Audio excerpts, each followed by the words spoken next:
Hello and welcome to season 2, episode 17 of the D Hoop University podcast. This is your host, Daryl Harris, also known as the Hoopster. It's been a minute, but it's no time like the present. And been meaning to talk some wrestling on here at length for some time with my boys specifically on the pod right now. None other than this is, I believe, your third time on already this year.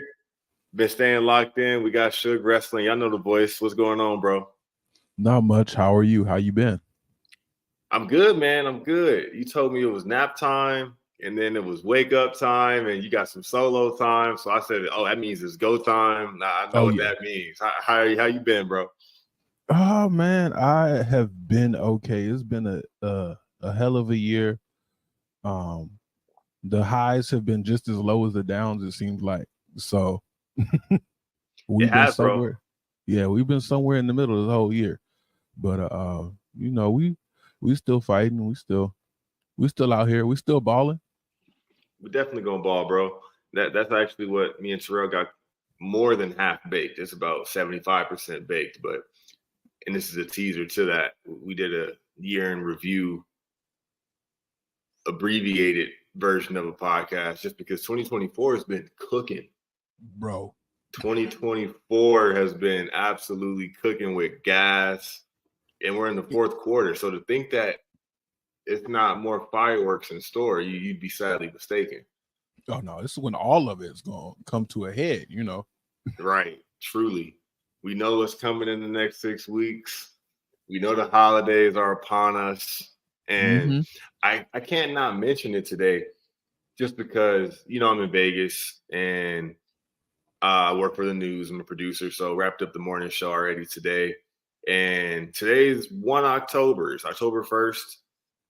But in Las Vegas, we all know that as the date of a mass shooting. It was the Route 91 Harvest Festival shooting outside of Mandalay Bay in the Luxor 7 years ago. And the term Vegas Strong was coined out of the tragedy.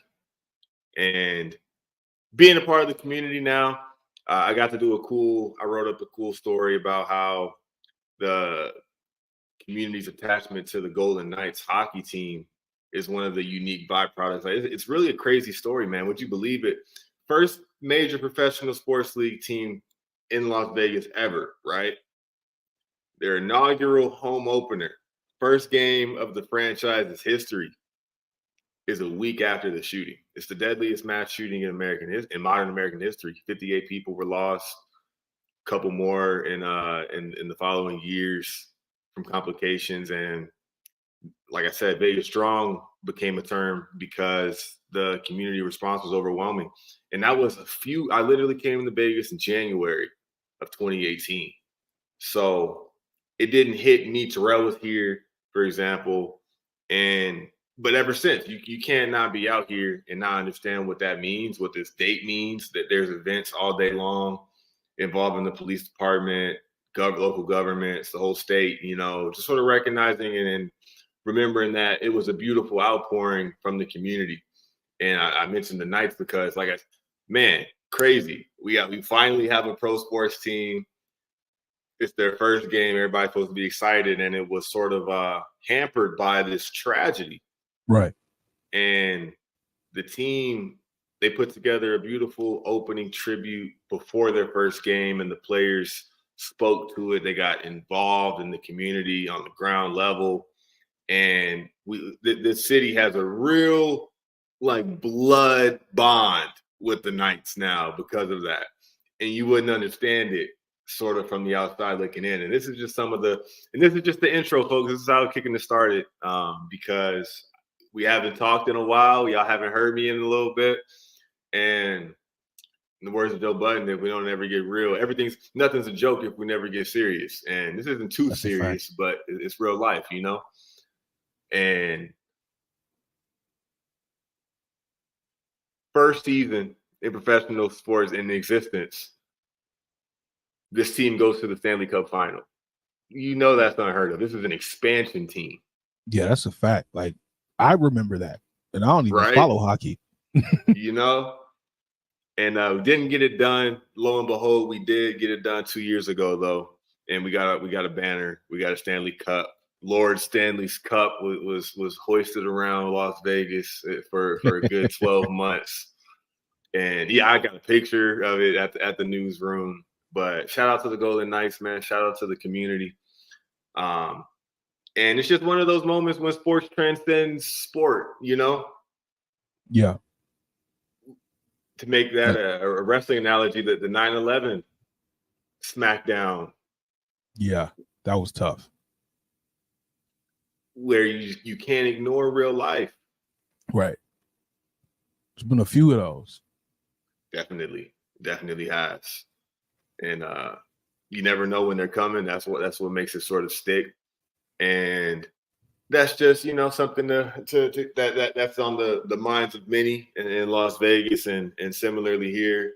Thoughts and prayers go out to all of those who were impacted and continually, you know, recovering from that. And there's a lot of great stuff that the city's doing. But no, I just wanted to mention that. It sort of sidetracked me, and now I'm down this little rabbit hole. But I just think that's noteworthy. Hey man, that's a rabbit hole we can go down for a cool little minute. You know? Yeah. So let's get back into it, man. We're here to talk wrestling, and it's an interesting time. The year, like I said, we did the year in review podcast with Terrell, and one of the things that was not on anybody's bingo card this year was the whole build to WrestleMania 40. Since WrestleMania 40, that might have been the last time we got into it good on here. But since then, we had the, you know, call it a lull period, the post-Mania hangover. We've already had the whole SummerSlam build. We're past that. We're slowly but surely making our way to WrestleMania 41, which is in Las Vegas. But I completely forgot about that with the year we've had. And before we even get going, what was really funny is I was at the kickoff event, like we talked about. Yeah. The WrestleMania kickoff presser that they had during Super Bowl week earlier this year. And you ever listen to Evan McMania and those boys? From time to time. I was a big fan of old Mac. And I met him there, chopped it up with him. He was sitting a little bit down the road, and I said, man, if I don't go speak to bro, listen. So I went over, I chopped it up with him. And at the time, we didn't know what the main event was going to be. This was January or first week of February or so, leading up to WrestleMania. And we were talking about, like, man, what should it be? Should it be Rock Roman? Should it be Rock Cody? And I told him, I said, bro, I don't think that Rock Roman is meant for Philadelphia. I think that's meant for Las Vegas. Yeah, because I can see that. That gives box office. That gives marquee, 2 names on the card, 2 faces on the card, a date below. Be there. Yeah. You know, and Vegas is the fight, entertainment, sports capital of the world. You know, we live for marquee fights, boxing, UFC, power slap. Oh yeah, that's my new favorite actually. It's something, bro. It's something. I'm not mad at power slap at all, and you won't see me up there. Oh, but I guess let me start there, because what I have on here and what this is going to look like, bro, is I'm gonna pepper you with a whole bunch of questions where I'm not going to give my 2 cents too much. I want to hear where you're at, because in all honesty, this is the preface that I have to put out there. I've been sort of tapped out of the product. I keep tuned in on Raw, SmackDown. My girl watches it. I love that. She's on board. So we make a routine of following it, and we know if we miss it, it's like, dang, well, you don't watch it without me. Well, it's Wednesday now. We ain't really going back. Let's just go ahead and see what happened. But I haven't been too locked in with AEW at all, unfortunately. And I've been following along, but my thumb's not on the pulse right now, so I got questions about that on there. And I know that you are a bit more in tune with the product, and I want to hear your mind on some of these things. But let me start, like I said at the top, man. If you what do you think WrestleMania should be right now? And you don't got to have it fleshed out. I guess just where your gut's at. WrestleMania night 1, I got Solo versus Jacob. I think we'll be done with that by then. Hold on, let me switch my notes. You got me editing the notes after the first question because I think to be honest with you, we could be coming to Solo being out of the new Bloodline very soon. We have Hikuleo. There's probably going to be Talatonga from what we're hearing. Yeah, he's here, and I can most definitely see Jacob and the Tongans on one side, and Roman and the Usos, the Fatus on the other. Okay, that's night 1. What you think of night 2? Night 2. If I had to clarify, and it doesn't have to be this, you can answer whatever, but it seems like there's a couple popular trains of thought, whether it should be Roman Cody 3, the rubber match, because you can't not have a rubber match. And the beauty of that is it could happen now, it could happen in 5 years, 10 years, it could be their retirement match. And the fact that it's the rubber match will hit. Or like I said, it could be Rock and Roman. You know what we have time for? It could be Phil. I don't know. So yeah, go ahead. We have time for Cody versus Roman versus Rollins. I love that. People call the triple threat, they call it a cop-out. And I think that when it's there, no, it's unique. It's unique. And for the most part, they don't miss. WrestleMania 20 didn't miss. WrestleMania 30 didn't miss. One of my personal favorites, Randy, Triple H, and John Cena at WrestleMania 24, I believe, didn't miss. Right. Roman, Daniels, Brian Daniels, I don't know what to call him now because, it's representing him in both companies. Right. Roman, Edge, and Daniel Bryan didn't miss. That's a fact. I'll give you another one. Because Rock, Roman, Cody could be a triple threat. I'll give you another one. This is one of my favorites. Kind of slept on. Randy Orton, Rey Mysterio, Kurt Angle. Oh, that was money as well. WrestleMania. Don't say it. This was 22. Yeah. Chicago. A short one. It was all day. It was the arena, not the big one. Yeah, when the buildings were on fire, I think that was my favorite King call for that entire night. That was a moment. That was for sure a moment. Yeah, no, man. Yeah. So you were getting at possibly because, yeah, man, Seth.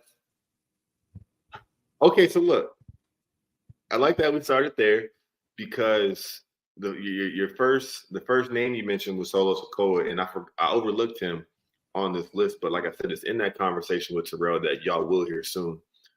I am such a fan of what's happened with Solo Sikoa. Yeah. He's a heel, first and foremost.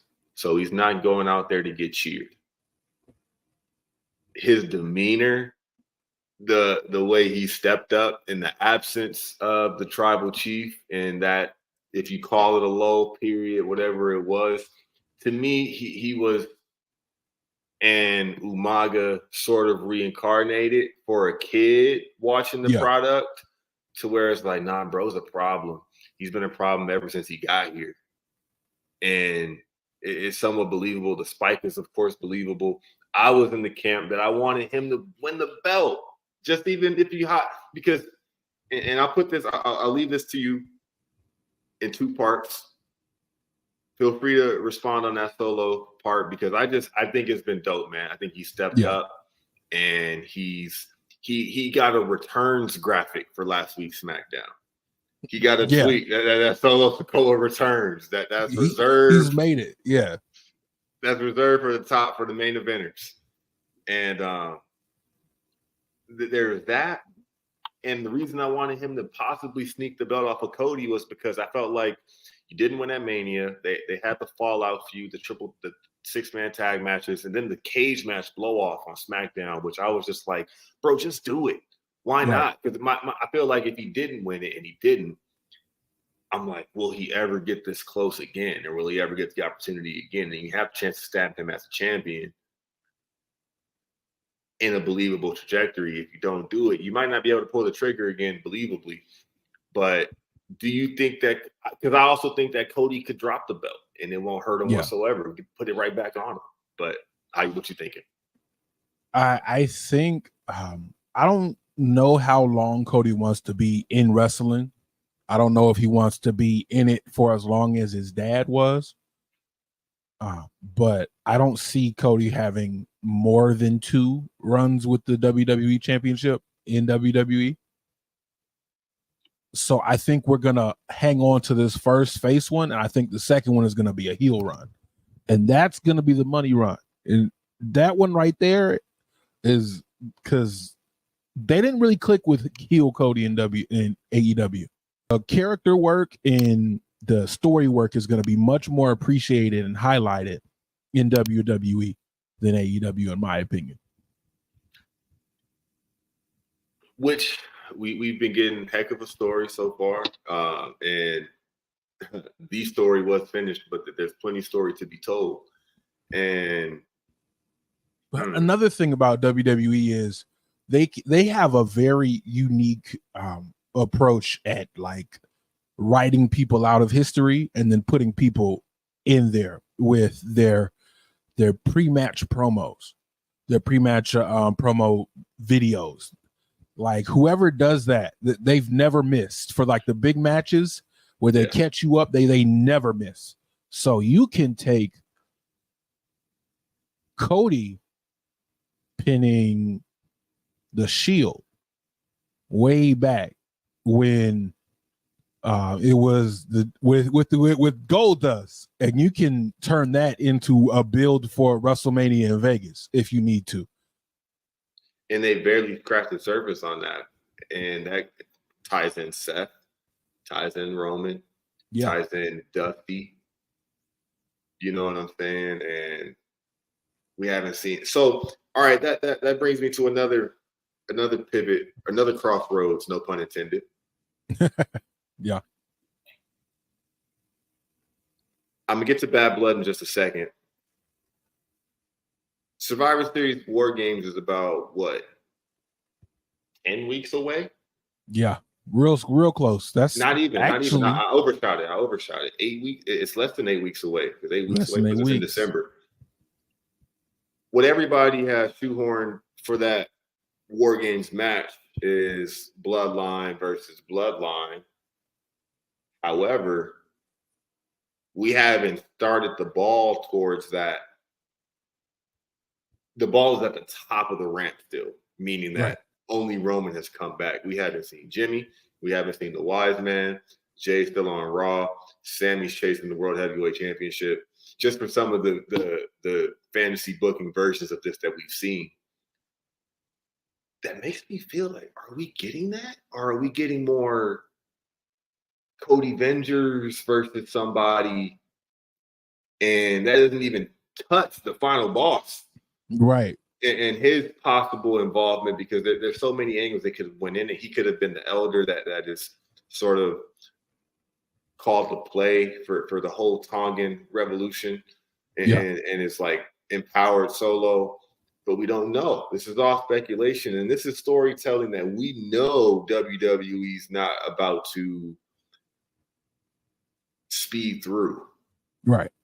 So do you think that that's happening still? To be honest with you, I personally wouldn't want to see Hell in a Cell with a War Games right after. I'm a stickler for the old 5-on-5 Survivor Series match, and I feel like we're due for one.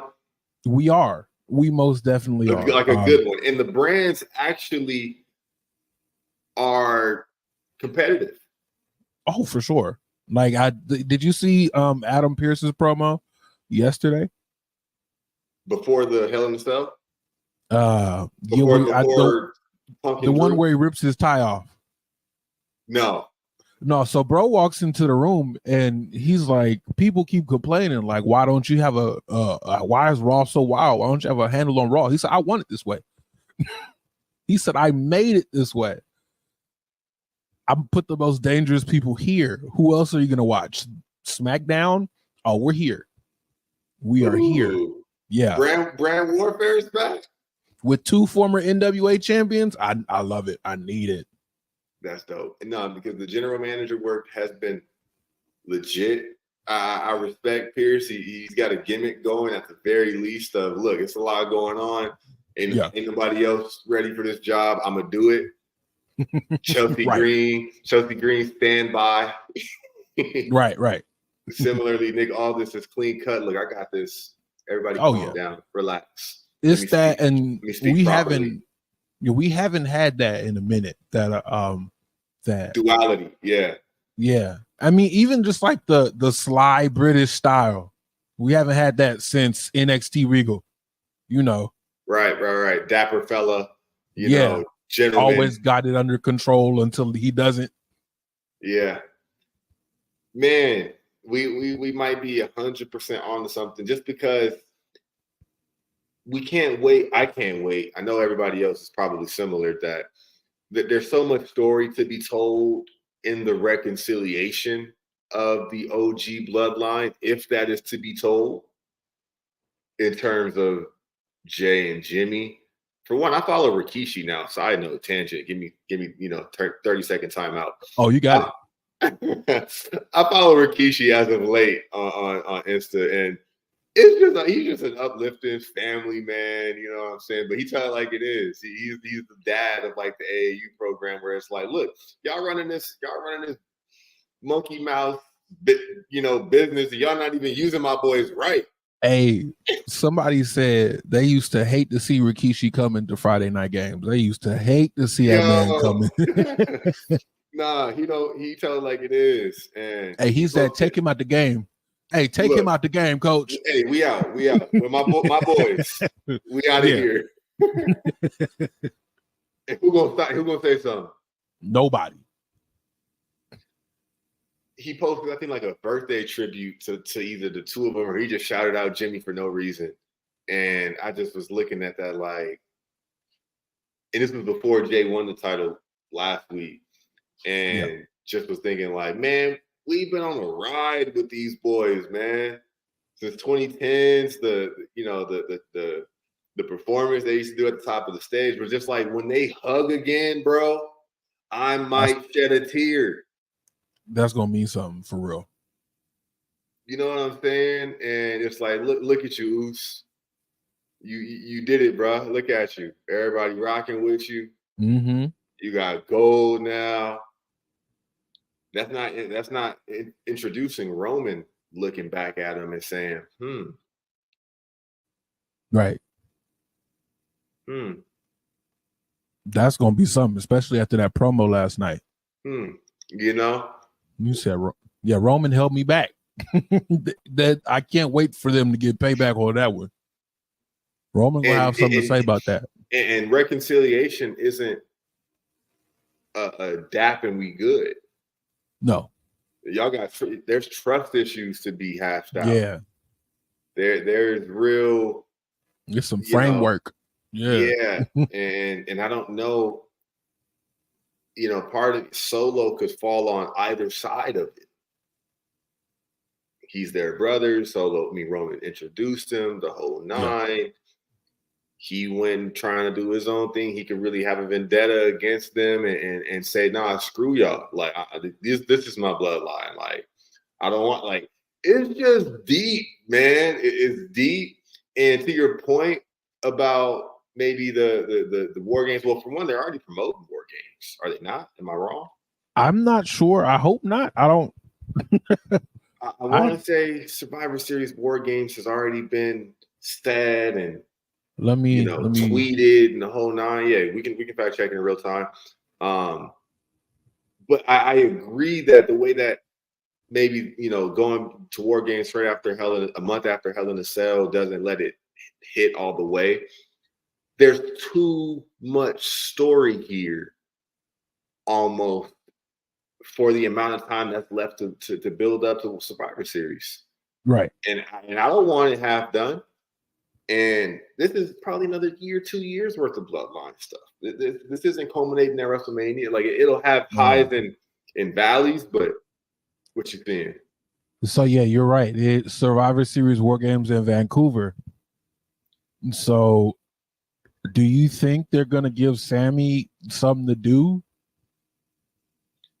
Like a main event spot, Vancouver? Because he last year was 2 years ago, was it? The his match for the WWE Championship with Roman in Vancouver. No, that was 2020. That was 2023 Elimination Chamber in Montreal, a month before the pay-per-view, month before Mania. Oh, even closer. Yeah. And 2 years ago was Bloodline versus Kevin and them. It was actually, KO, the Brutes, and somebody else. And then last year was Jay, Sammy, Cody, and them versus was it Bloodline? I'm trying to see if they're giving Sammy this three-peat here, because that's what it's looking like. That's been the thing. Jay and Sammy were in the first one and the second one. Yeah. And they can mess around and they were on the same team in both of them. So, and last year, of course, we know that ended with CM Punk coming back. So right. They could be giving Sammy that. I can see that. Maybe it still leaves a question. If they did hit the War Games, Sammy's right there. And you picturing a main event title match, because he's chasing Gunther again, which doesn't feel like it's going to end in him winning it. But you think him just being in the main character in the War Games main event match. Yeah, in that War Games. It just because Vancouver is a giveaway, they're going to have something for him to do close to the top of the card, I would assume. Yeah, man, it really leaves me wondering what that's going to be then. And we'll move along, but it's like you can't go. Judgment Day doesn't have.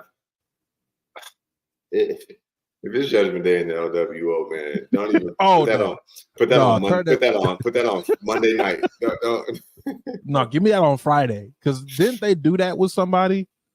Like, they gave him a Hell in a Cell match on a random Friday. Probably. But right, I don't know what other direction there is right now, other than brand warfare for War Games. Which, let's do brand warfare. Maybe that's it. Maybe 5-on-5. That would be dope. Yeah, War Games. That would be dope. And we can get to that. That was another one that was not written down on the list. But because that's an easy enough story to build in a few, can they coexist? That's all we have left. Put Strowman, Bronson, and Rollins on the same team. There you go. It's got to be something like that, and you just put the mercenaries together on either team, and who's the last man standing. Like, for what it's worth, that one that Dolph Ziggler Survivor Series was money. Oh yeah, and I did find it. I found it. The random Hell in a Cell match on a SmackDown was Roman Reigns versus Rey Mysterio. It was.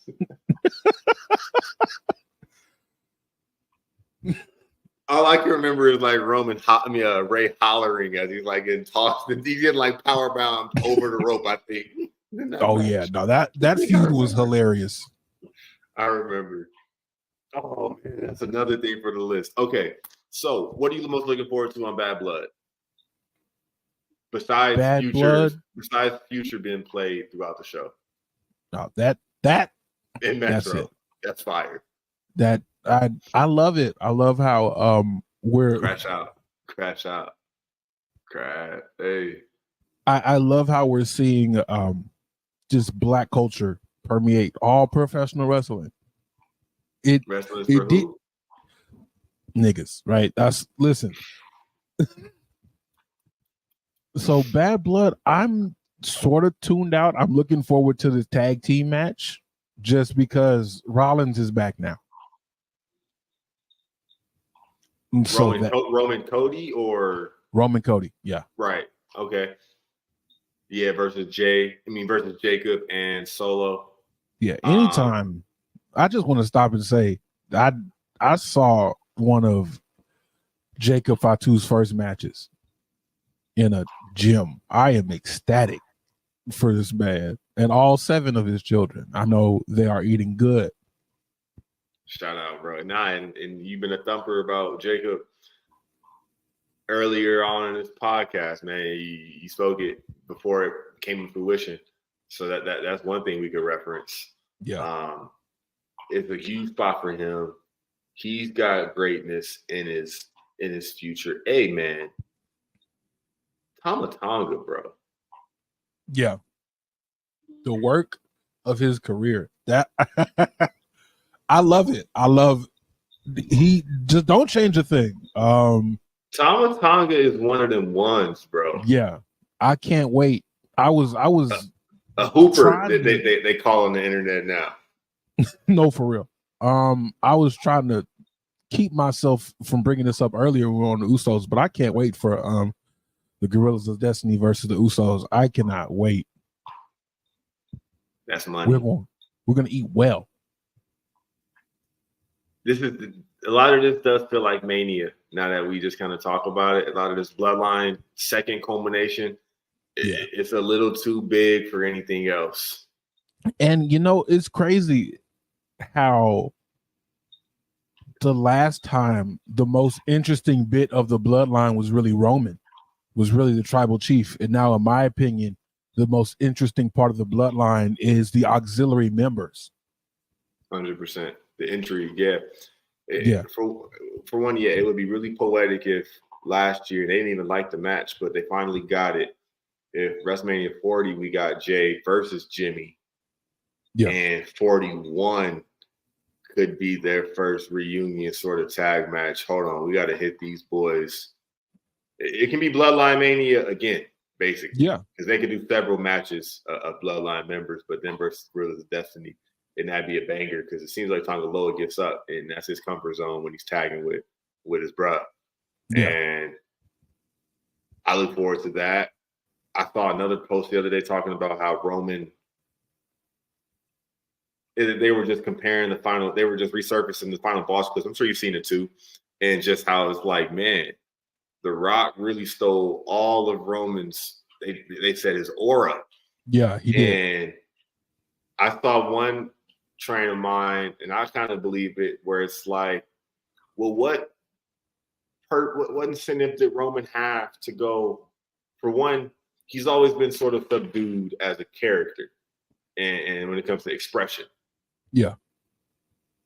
So for one, we're just getting consistency. But for what reason would he have had this last go round to throw everything at the wall and try something like, to really get out of his box? Because he was losing the belt, getting time off. It's about Cody. There's so much going on. All I got to do is play my pretty part, and this is done. But we didn't get the layered Roman, that story that is still yet to be told. And man, the Bloodline, man. I love that they are maybe in one or two of these questions, but we're 30-something minutes in, and this is the conversation I wanted to have, because it's still they've smacked it, bro. And you know what else is real? We haven't talked about this since it happened. What's that? It doesn't seem like they're going in the direction of bringing this into, breaking the fourth wall on this side of it. But the Wild Samoans passing away, bro. Yeah. We can't ignore that Roman's dad passed. Right. And to be honest with you, from what we've seen, those were the elders. They 100% were. We have before the Hell in a Cell pay-per-view, Roman versus the I Quit Hell in a Cell match where they first put the Ula Fala on him. Right. We didn't see them on TV ever. And that was maybe their one. They might have popped up one other time. But that was significant storyline wise. And all of that, because that even, man, you are not my tribal tree went so crazy when Heyman said that at Madison Square Garden. And when Solo took him out, it's kind of like, bro, you have stabbed the family in the back. Like, that's family. Like, no, for real. He's been entrusted with all of the jewels. You know what I'm saying? And you doing that is you stomping on what the lineage has been. And I hate to make this is what this is for. So I don't hate it. This is intentional. Right. I love playing this up to the dramatic heights that it deserves, because this is the story. Like, the story is very, very deep. And I don't think that can be overlooked. The fact that the family really felt something in the interim as well, Right.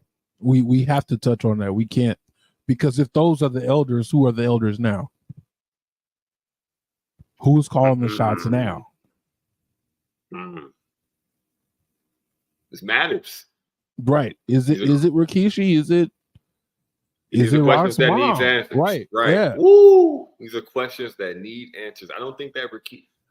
I'd love to see that man on programming. He needs to, at this point, he needs to be brought in, because there's always those rumbles on the internet that Zilla's going to be next. I don't think so, but speaking of Zilla Fox 2, that's another. Yeah. That's a whole.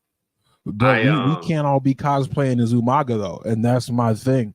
Sefa Fatu, if you remember what Solo was doing before, he was more like the Usos. He worked more like his brothers than his uncle. Yeah, and even NXT Solo, he had swagger. Yeah, he had a different swagger. He was way more. What was it?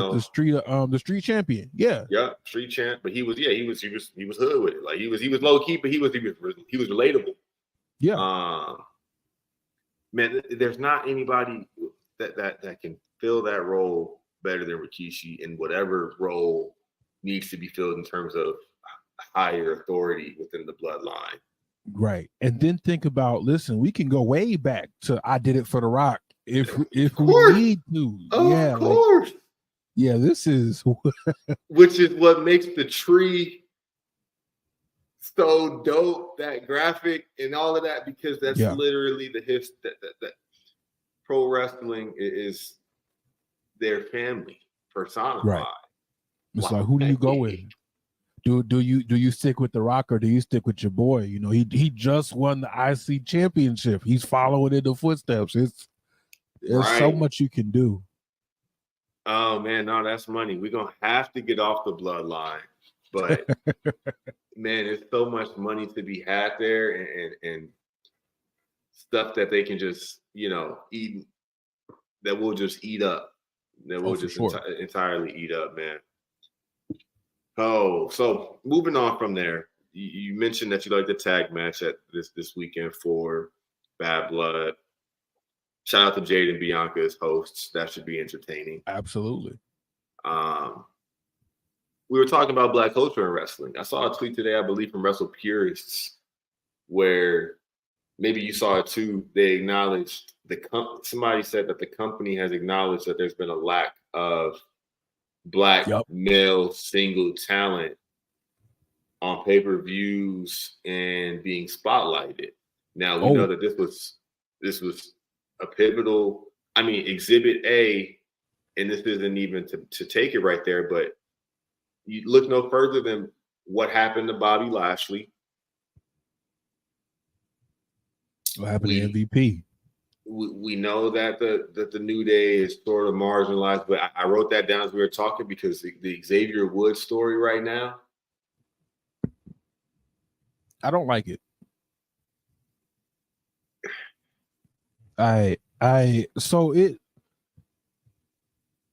They've planted enough seeds, but they need to hit us with some realism for me.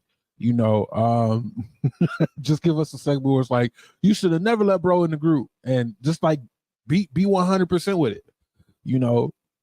Well, side note, Odyssey Jones up and getting released in the middle of this angle. That hurt, because I don't know what to say about that. There was a groundswell of people who were like, you know, why is he here and he's not on TV? Why aren't y'all using Odyssey Jones? We finally get an Odyssey Jones push, and people are excited because he looks good. It worked. Who knew that was going to be a spot for him to slide into? Right. And then the next week, he not on the internal roster anymore. Never mind. I don't know. Right? Yeah. I don't know. I'm curious to see where it goes. I definitely am, because it does place a unique spotlight on those boys. New Day been rocking 10 years now? No, they just had the anniversary. That's dope, man. Because I remember the white suits. I remember the very first. I was here all 10 of them years. Legitimately. And the pancakes, the trombones, the everything, you know. And shout out to them. Big salute. And Kofi Mania. They were teasing the split. And the Odyssey Jones definitely did something to the direction. Right. It altered changed for sure. Yeah, it changed the pages that weren't written yet. I almost feel like now they're going in the direction of heel New Day. And maybe, you know, that'd be fresh. It would. Maybe, you know, because Kofi clearly started going rogue, but Xavier's the one that started wearing black, which we all know, you know, is foreshadowing or underlying, you know, a personality change. And it's so I don't know. I'm very intrigued. Good for them. And there's almost, it feels like Biggie. We never got Biggie references until now from them. No, we didn't. So I don't know if they continue doing this without Biggie somehow being reintroduced to programming, even if it's just for like a spot or two. And what the hell's happening with y'all? Or y'all need to get it together, or I can't believe y'all, or Woods, you tripping, Kofi, you tripping.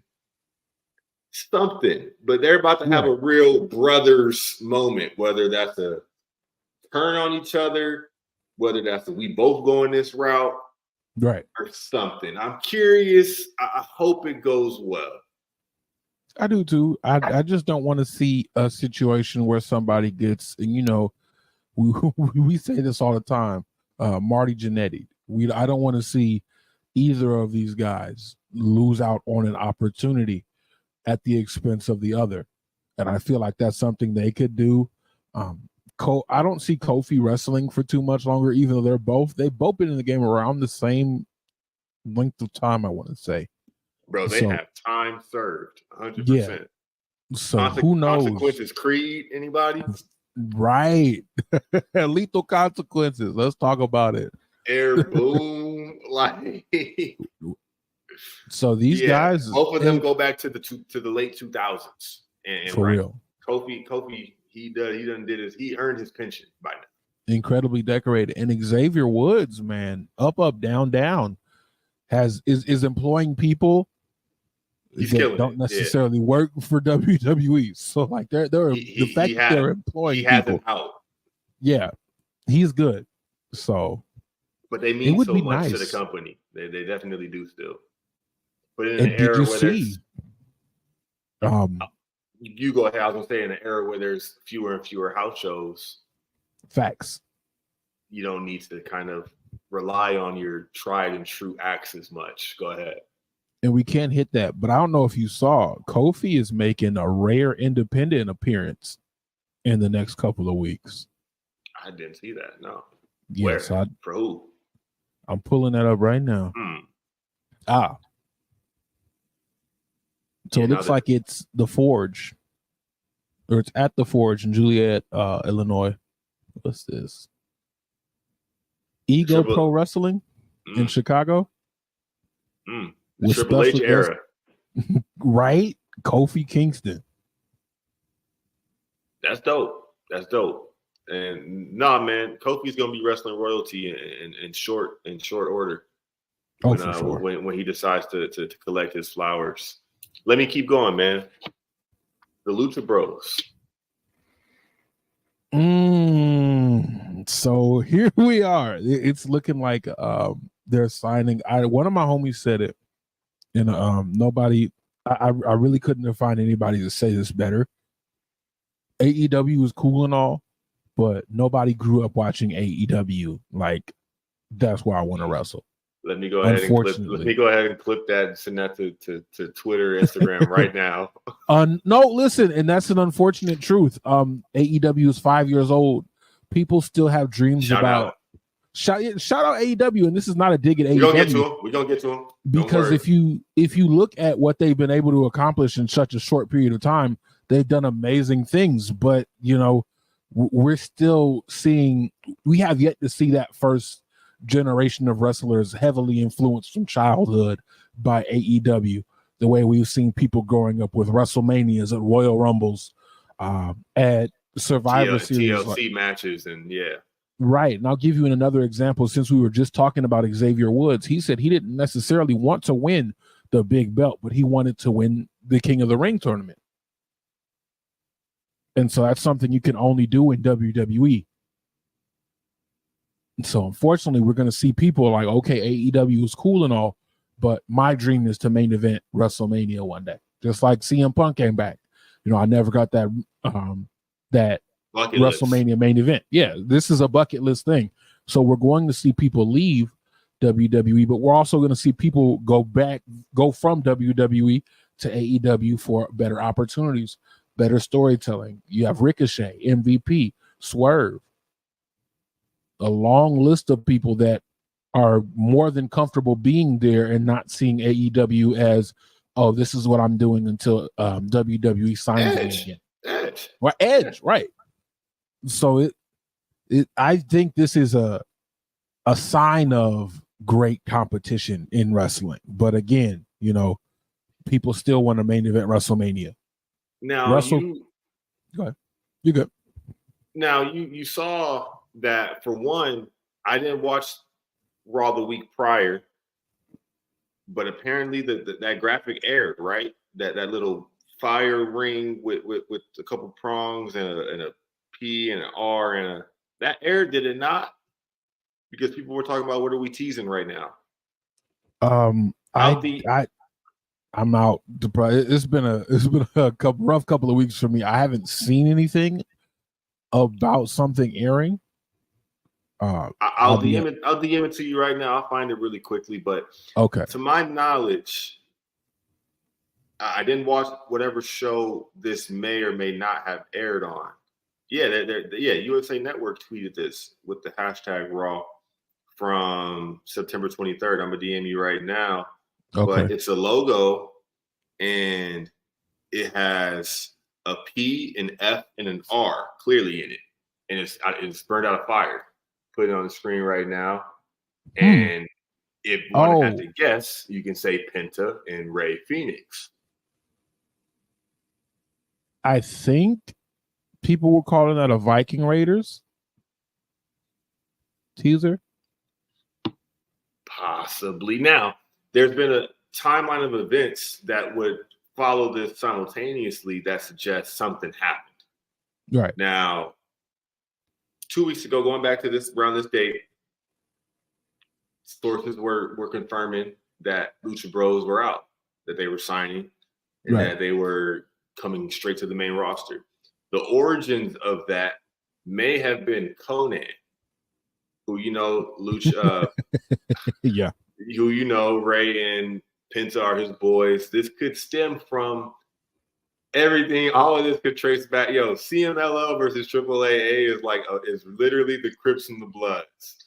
Hey, so watch. So listen, I can see AAA and WWE doing something together very soon. Ooh. I can see that. Right.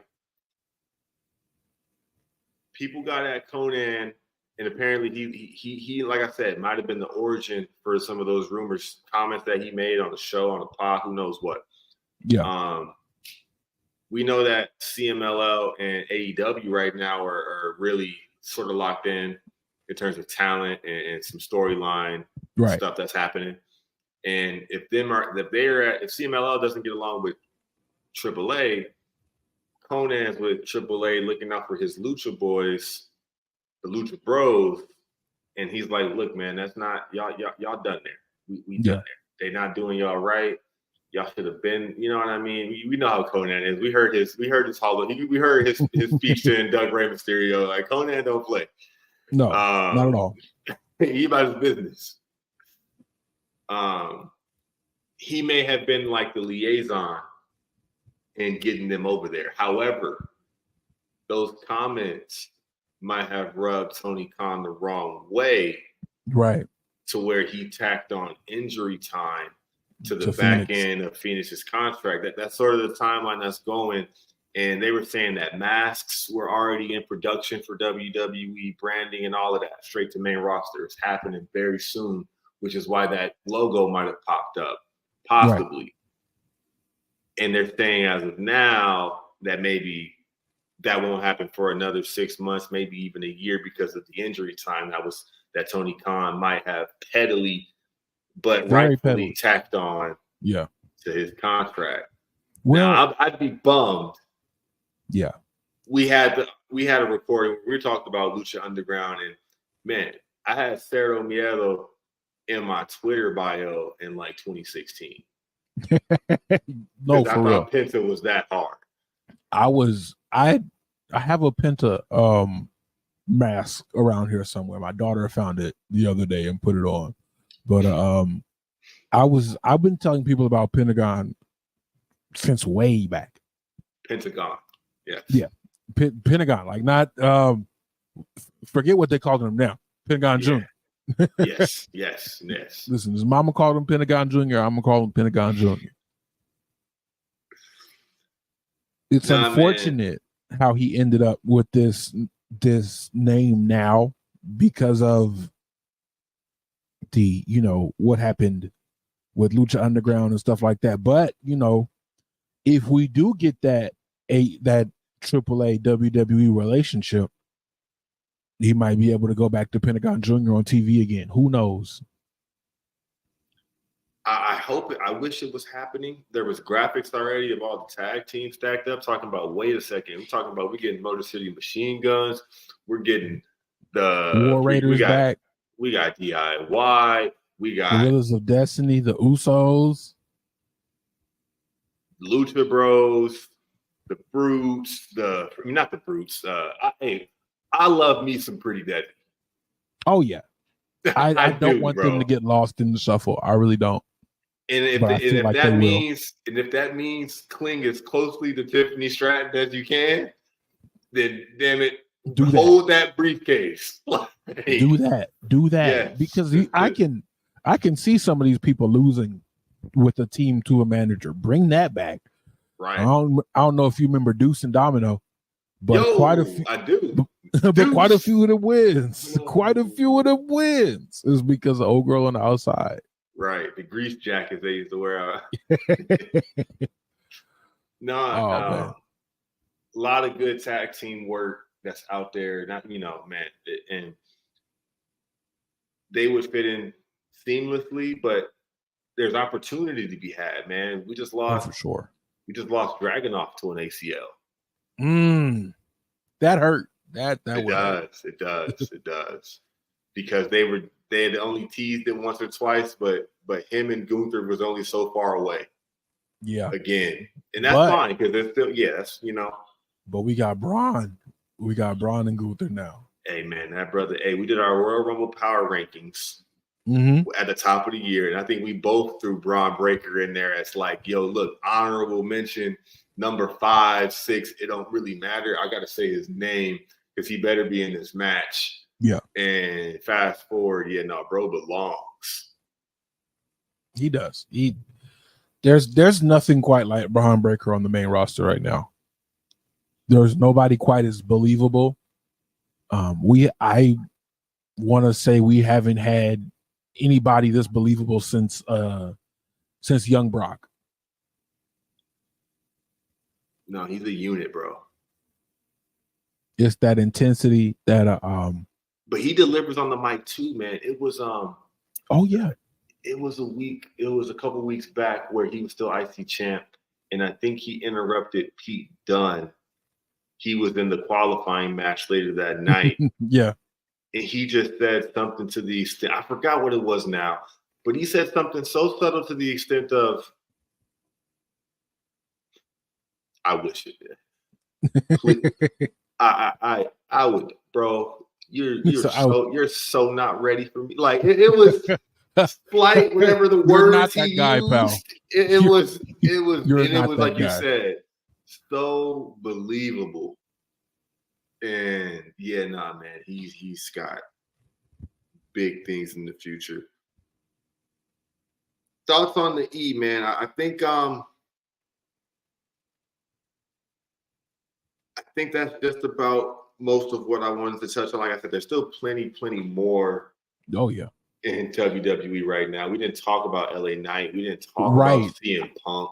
I was just about to say we didn't touch the mid card. Well, we touched on Jay, but we didn't touch on the entire mid card because we've reset the mid card belts to what they should be with bringing the Andrade Carmelo Hayes feud to LA Knight, and with Braun looking directly at Gunther in this championship last night. I'm feeling good about the E right now. And we sort of pivoted when we mentioned the black wrestlers, but I'm gonna have to say this, and this might be my last thing on that on the E for now, but I'm just mad because we're nowhere near where we were with my boy Montez Ford. Yeah. He got lost in that Karrion Kross shuffle, and he hasn't recovered. But they have a ladder match for the title. Oh, that's supposed to bang. Actually, that should be something. that's this Friday. Yeah, it's DIY, Uso, Street Profits, Bloodline, and Street Profits triple threat ladder match. Oh yeah, fire. Yeah, that's something. But still, there is so much potential in Montez Ford. Yeah. That that it's a shame if you don't access it. And I thought that the perfect rollout was the reality show. Oh, for sure. But that's come and gone now. Aren't they getting another season or? No, I don't think it's finished. But please use that man. All right. He whipped himself into fantastic shape. Yeah, he's charismatic, and he doesn't have to win the Royal Rumble. Nobody's saying that, but no, he's unrecognizable. Stop acting like he is not somebody with a whole lot of stock. Facts. When he signed with WWE, him and what's his name, Dawkins were the same size. Were about the same size. Like unrecognizable. He was 100. He was looking like me. Yeah, he was thin man, acrobatic, flippy. We believe it. To where it's like now, bro, the dynamic doesn't almost work as much because I'm supposed to believe Dawkins is the muscle. No, these guys are like clearly the same size. Yeah, except one can do a backflip. So it's like, who do we think is going? It's going places. Like we don't want Dawkins to get Jannetty, but hey. It's it would be the lack of charisma, to be honest with you. And I would think just look, man, let him be his man that stands behind him. Yeah. But we got Carmelo over there. Whoo!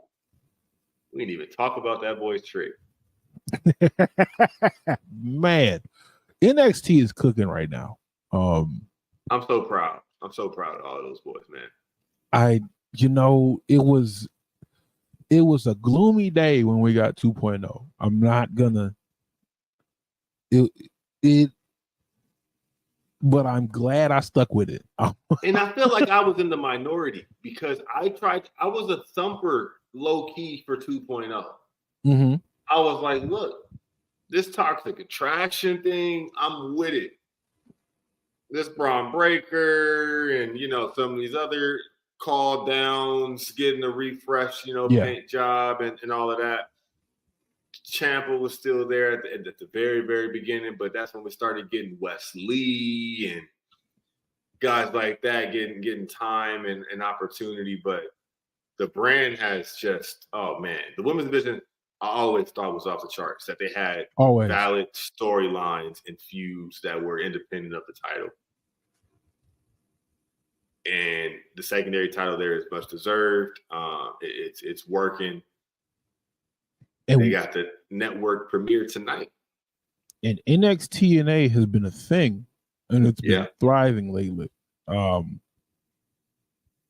I like about it is that NXT is if they built it up as you don't know what you're going to get on NXT, right? Or who exactly? You're going to get some of everything, in fact. And it's been like this for a minute. Yeah, because I remember the Ultimo Dragon match with Tyler Breeze way back in the day. That's yeah. That was always a spot where they try things. Yeah, I kid you not, man. Nakamura, Sammy. Like, I don't know why that resonated so much with me when it did. But that was my intro to Nakamura. Coming off of the AJ matches and all of that too, but right. Yeah, no, NXT. I love the energy was different. But it's carried. It's still true to itself today in the way it always has been. Oh yeah, I feel like it prepares you a little bit more now, because I don't know if you saw we went back to comparing pictures again, live audiences. So somebody shared a picture of an AEW show looking not quite full, and so pettily in response, some NXT goers shared a picture of the hard cam side of the NXT building. Empty, right? It was basically an air conditioning unit and the production stuff. There was no other. There is no other side in NXT. It's just a one-sided arena. And it's like that. Why are we this petty? If we're all enjoying what we're doing, like, why do you care that the next man is enjoying his wrestling in a big room that's not quite full? Like, everybody got paid. But the contrast of the arena, mid-size arenas with emptiness versus, hey, look, turn the lights on. We got 200 people, 200 people here, but they rocking. Right. And like I've been a detractor at AEW for not running smaller spaces for a while. I don't know if you peeped, but for a minute there, they did the Collision and Ring of Honor tapings in Texas at the same spot. I did. Like they had a residency the whole summer. And it didn't look empty in there. It's better. That's better for the product. I feel like we need to. AEW has big pay-per-views, run bigger events for the pay-per-views, run smaller events. Right. Being somewhere only serves a purpose to so much of an extent. Like when I was growing up, I didn't know that all the TNA shows were on a studio set in Orlando. Right. Did it matter? No. It was rocking. It was rocking. The pay-per-views delivered. And even their touring pay-per-views, because I remember one of my favorite Elevation X spots, was it Elevation X or Ultimate X spots, happened in Anaheim when Christopher Daniels They would come out west. They would come out west. Oh yeah, they showed love. They had a bunch of shows in Texas. They had a lot of. It could be because it was easier for the luchadors to get to, but I know they had quite a few of their real big pay-per-views, like back when they were doing the World Cup stuff. They had a lot of that in Texas because they had like Ultimo Guerrero and all those guys coming up. So let me know how tuned in you've been with AEW. I want you to grade their summer until now product. Okay. And what am I missing by not being really tapped in? Because I get a kick. I get a kick out of laughing at stuff on AEW that is loosely pulled together, or laughing at some of the tropes that AEW uses. Oh, here we go. 10 people a part of this segment that didn't need to be a part of it, or just like right. Everybody gets paid battle royal, right? Or who is this and why do I care? Or right. I love it. They're in unprecedented territory for a promotion that's not WWE in the 2000s in this millennium. So it's great. It's great for the product. It's great for the opportunity. It's great for guys like Swerve. It's great for wrestling. I do love laughing at AEW for stuff that makes sense. I'm like, wait, Max killed Daniel Garcia and we didn't get the match? Right. So go ahead, man. Give him a grade. What am I missing? Let me know, man. So right now, we're in the post all out lull, all in, all out lull. So just like you have the post mania lull, we kind of have that a little bit over here. The most interesting thing going in AEW right now is Daniel Bryan is world champion after his last contract. So he is not re-signing. Whoever beats Daniel Bryan for the AEW World Heavyweight Champion will officially end his career. It's the Ric Flair gimmick. Yeah. So you got him coming out with the Ric Flair gimmick. John Moxley just kicked him out of the Blackpool Combat Club. They're going in a different direction. Heel Mox seems fresh. Heel Mox is fresh. And you also have Wheeler Yuta, who is still torn. Right. Nah, Wheeler being not a part of the y'all didn't fill me in on the backstab. That's crazy. Y'all didn't CC me on that email? You didn't. That's wild, right? So, and then we're seeing interesting character work with him. They wrote MJF off for a minute, and we were getting. He was overstaying his welcome. Swerve is probably going to be out for a minute. We're seeing some interesting things happen in the tag team division. The Outrunners, I don't know if you're familiar with them. Truth Magnum. They're basically they're doing the 80s gimmick real hard. And they're getting over. They're the youngest men alive. And so they're kind of having the Danhausen effect right now, where their merch is selling, and so now they're on TV. They're rebuilt. It's the first time I'm ever hearing of these boys. No, check them out. A throwback.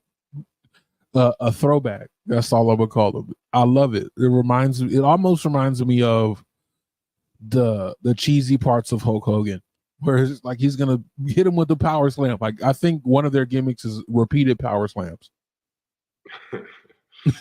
Nah, that's something. That sounds like something. Oh yeah, no, I'm feeling it. They just rebuilt. I'm gonna butcher this name, but the Ingovernable faction. I'm not even Ingobernables. Yeah, I'm not fooling with that one. So they put Beast Mortos in there along with Dralistico. And so we're looking good. Where I'm at with AEW right now is they are America's premier wrestling show for Lucha Libre. That's if you're looking for high flying entertainment, you really want to look at AEW right now. We have almost all of the prolific high flyers from the past 10 years under the same roof right now. Ricochet is there. Will Ospreay is there. You have Hologram. He's fresh from Mexico. He wrestled under a different mask, but he's working there. Beast Mortos was also Black Taurus. He's been having amazing matches throughout Ring of Honor and Impact, TNA Impact for the last 5 years. But if you're looking for Lucha Libre, AEW is and you don't want to watch it. You don't want to watch AAA. You don't want to watch CMLL. Yeah. AEW is where it's at. And shout out to Rocky Romero as well, because he's really facilitating all of the CMLL interaction. So that's something. I mean, and it's tough. So for a lapsed fan who kind of isn't paying attention like that, you would. I know Hangman got a little refresh in the Swerve feud, except he lost that match, right, because of the Trank spot. But anywho, we don't got to say that. No, Swerve lost. Right. But it was unsanctioned though. Right. Yeah. So it doesn't count. If you're a lapsed viewer, you're sort of wondering how come, maybe Orange Cassidy didn't get to a certain spot. How come, like I said, maybe Daniel Garcia didn't keep getting the push. You're thinking, what the heck happened to Adam Cole, which we know what happened. Yeah. To an extent. You're kind of wishing for Kenny Omega again. Right. But it's but I think you could say that AEW still has all these things to their advantage, because it's not like these people have been fired. It's just they've got a really, really big deck. And that's been AEW's issue, in my opinion, for quite some time, because it's really just. I didn't mention Christian. Christian Christian has a shot at Daniel Bryan. What I didn't get was that he won their version of Money in the Bank, right? That's basically what that is. It's anytime, any place, or you got to set up the match. I think that's anytime, any place. And Darby Allin had one as well that John Moxley jacked at Grand Slam. Okay. You just kind of have to watch AEW, and you do.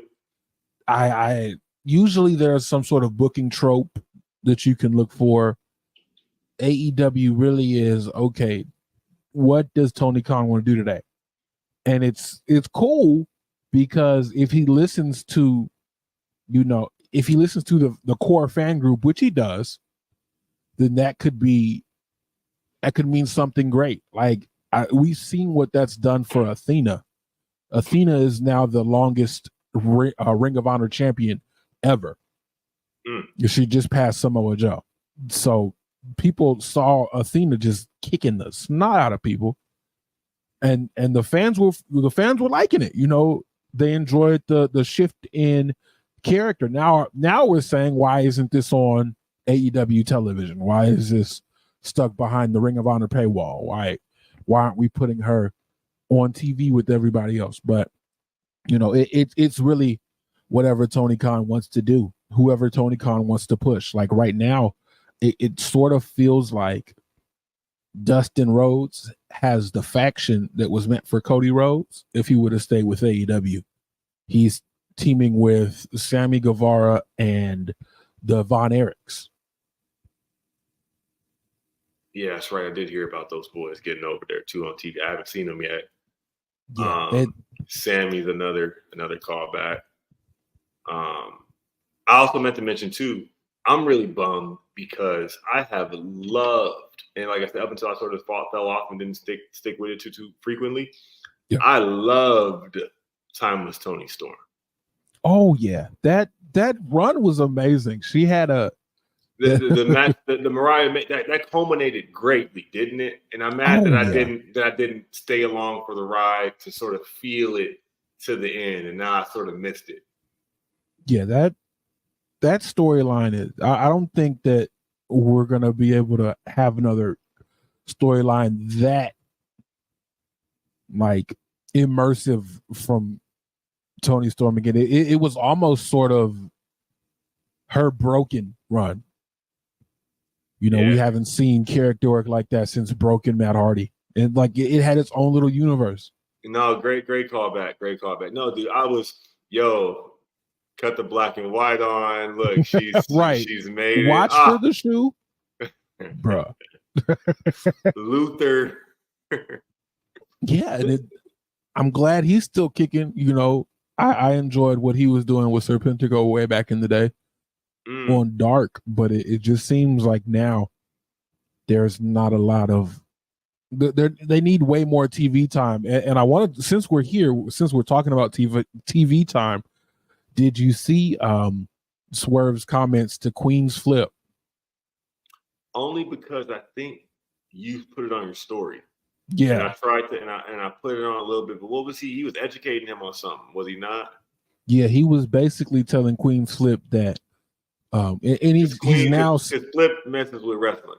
Yeah, I guess they were at a sneaker con in New York. So, you know, Swerve got his shoe that's coming out. He was hyping that up on the Breakfast Club not too long ago. And I guess they were chopping it up about wrestling because I guess his son likes wrestling. It's a brand collab or what kind of shoe you got? I think it's his own shoe. I'm gonna send it. I'm gonna see if I got the information. No, I love sneaker talk. You caught my ear with that. Go put it. Oh yeah, so he said he got a bunch of colorways dropping there, all $250. So I'll wait, but yeah, go ahead. Yeah, I'm gonna send that for sure. But they were chopping it up, and it just kind of seemed like, you know, you try to get information when you inside, you know, just give people something to talk about.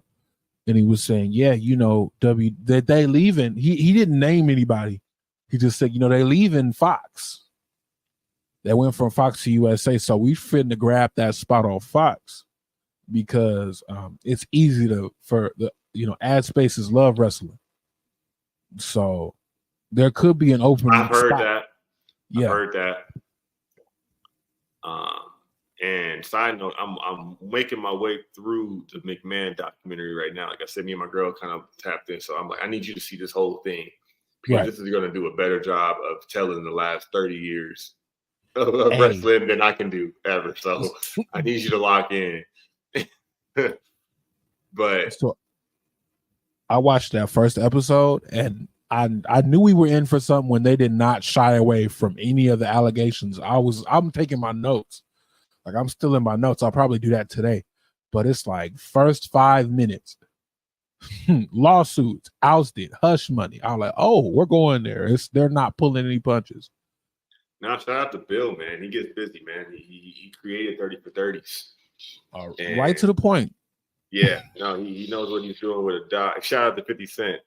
Hey, you need a mini series? You need a docu-series? You better chill out. I think he said that to the New York mayor. Hey, look, I did a stream not too long ago, and we got so hijacked on all of that conversation. So I can't wait for Surviving Diddy to come out. That's all I'm gonna say. Hey, I'm sad. Hey. I'm sad. We might have ran the gambit, bro. This is what I love doing, you know, when it comes to what's going on with the product. What else is pertinent, bro? What else is burning for you to get off if I didn't ask about it? What else is burning? NXT and we so what's more interesting beyond NXT and A is Maple Leaf Pro Wrestling. And so I don't know if you're familiar when they dropped Scott D'Amore from TNA. And everybody was like, well, he was trying to buy it. And the parent company had a different direction. He has flat out opened his own wrestling promotion in Canada. And so it kind of just, you know, my bigger podcast really started off with What If episodes. That was our bread and butter. And now I'm sitting here thinking maybe Scott D'Amore was opposed to this deal, this NXT and A deal, because he did work through the AEW deal. And that didn't necessarily help NXT out at all, in my opinion. Or not NXT, TNA out at all, in my opinion. It got the belt back on Christian and somebody that was believably beatable for the young upstart of Josh Alexander. but it didn't help the company in the way this has seemed to. Their last pay-per-view sold out, and we're seeing people like Charlie Dempsey go over and work with Jonathan Gresham, and we just saw what's her name with the pillows, Wendy Chu. Wendy Chu just came over and started working with Rosemary and Jordan Grace. Shout out to Mickey James for really kicking off all of this. Yeah, she did the Rumble. Yeah, she really started all of this, but I'm kind of looking at what's going on in Canada right now with Scott D'Amore and wondering what the Scott D'Amore led TNA would look like at this point, because they got some crazy matches set up for their inaugural event, or actually, it's this month, the 19th and the 20th. They've got Rohit Raju. What happened? Now you putting this on my radar. Okay, they got a Rohit Raju signed. They have the former, I don't know what he's going by now, but they have the former modern day Maharaja on the lineup. They have Takeshita on there. I'm gonna. Man, that's my that brother needs the top belt too.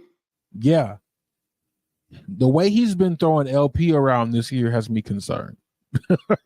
What's LP? El Phantasmo. Oh, like just in the ring? Yeah, he's had the 2 table spots that Takeshita has been lauded for this year have both been with El Phantasmo. One in New Japan, the other one in the New Japan and AEW show. So they also got Alex Zane signed for there. They have Mike Bailey versus Takeshita on night 1 of their event. Speedball. Yeah, Speedball has been having a crazy couple of years. Stu Grayson is going to be there. He's Canadian, so that makes sense. El Phantasmo. It's going to be a great show. But I'm excited to still have Scott D'Amore in wrestling. If you've been following TNA or just wrestling outside of WWE in general for the past 20 years, he's been a huge name. Yeah. No, that's something to pay attention to. Absolutely. Maple Leaf Pro Wrestling. I got one question for you on the way out. This will be the kicker. All right. 2-part question. Okay. Do you want to see Chris Jericho return to WWE in any form? Do you think he will? What do you think about Chris Jericho in the year 2024? What would you like? You want him to call it a day? You want him to switch to commentary? You want him to stay on the boat, not get off the boat? You want him back in WWE, back in his yacht? The boat is crazy. To be honest with you, at this point in his career, with all of the auxiliary and side missions that Chris Jericho has done, he's indispensable to anybody in the entertainment business. So I want to see him work backstage in some capacity. I think AEW should make Chris Jericho a producer. I think he'd be a fantastic producer. If you've been in the game for a minute, you know Chris Jericho was one of the ones who was at Extreme Rules way back in 2011, whatever that pay-per-view was where he buried the Nexus. Chris Jericho was like, hey, this is not a good idea. He has a great mind for the business. He has a great mind for entertainment as a rock band frontman and television game show host. He's lost a step or two in the ring, and unless we're going to see chain wrestling Chris Jericho in 2025, I think he should go ahead and wrap that up. Producer, manager, commentator, he can do all of that fantastically. Figure. Absolutely. Any of that. But I think I'm of the same the most of him in the ring. I'm of the same mindset of no, Chris Jericho is too special of a mind and talent that if you have him to not do anything with him, right, or to say I have no interest in Chris Jericho. The other part of this question was, if he did return to WWE, which would be cooler? Hearing Break the Walls Down again, or hearing Fozzy I'm Coming in a WWE setting?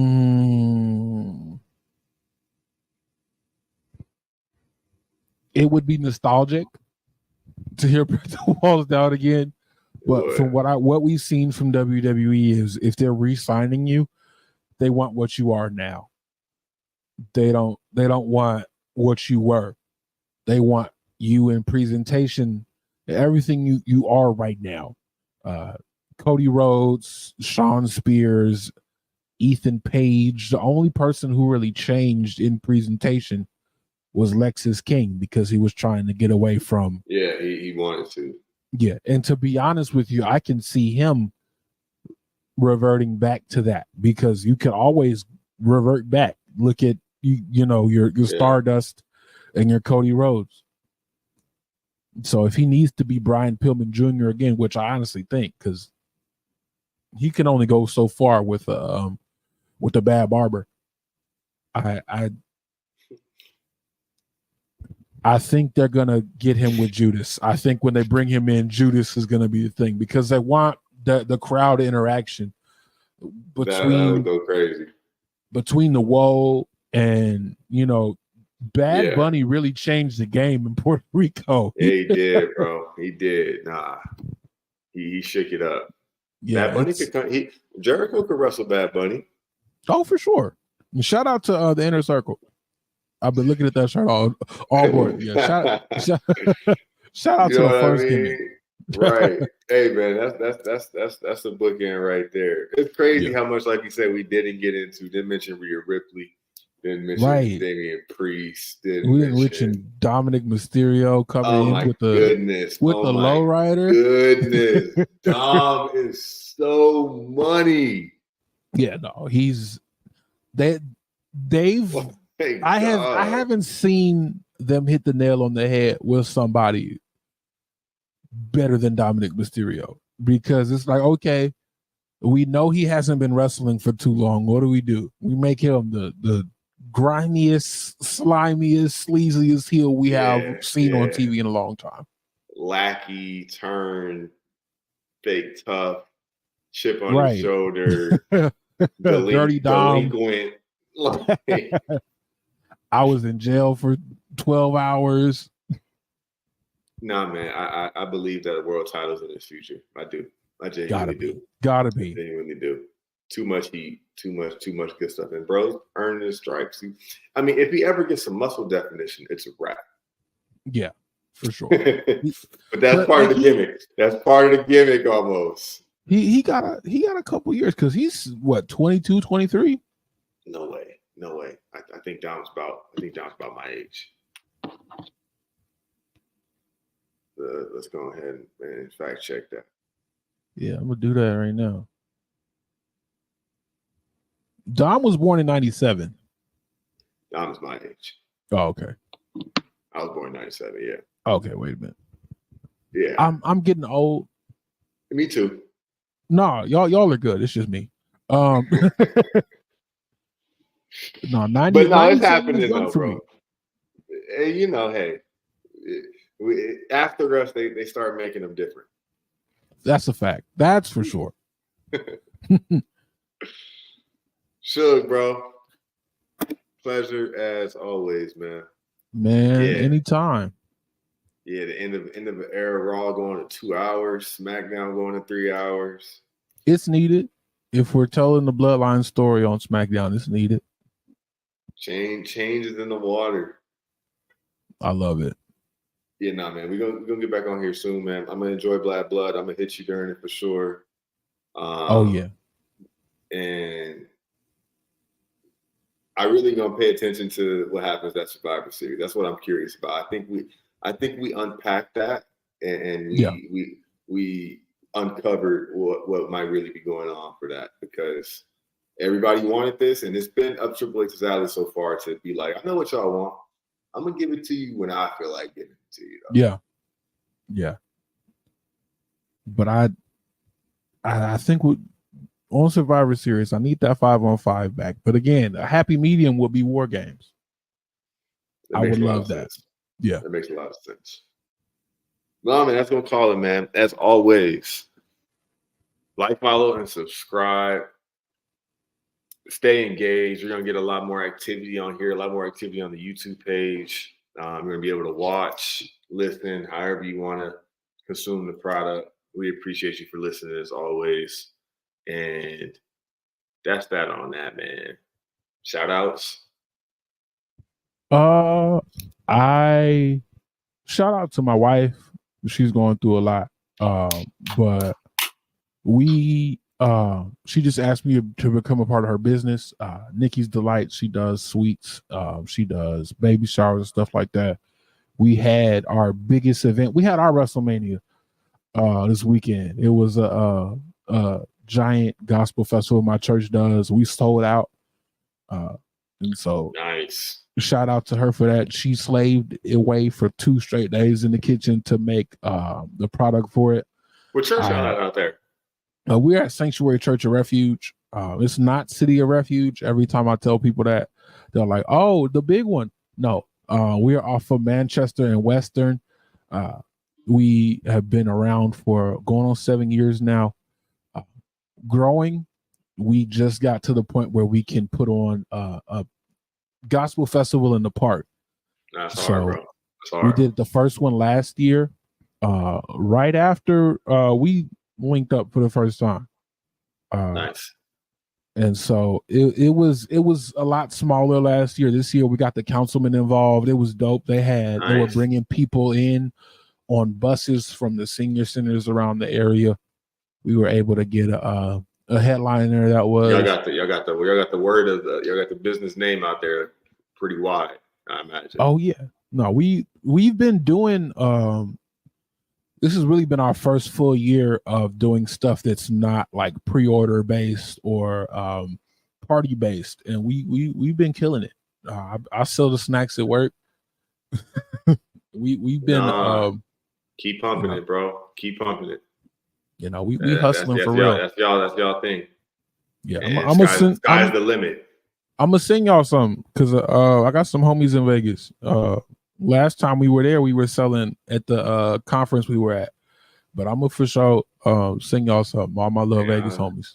I'll send you my address, man. It ain't nothing. I got some pumpkin cookies over there, some Toll House cookies over there. I'm always what's happening.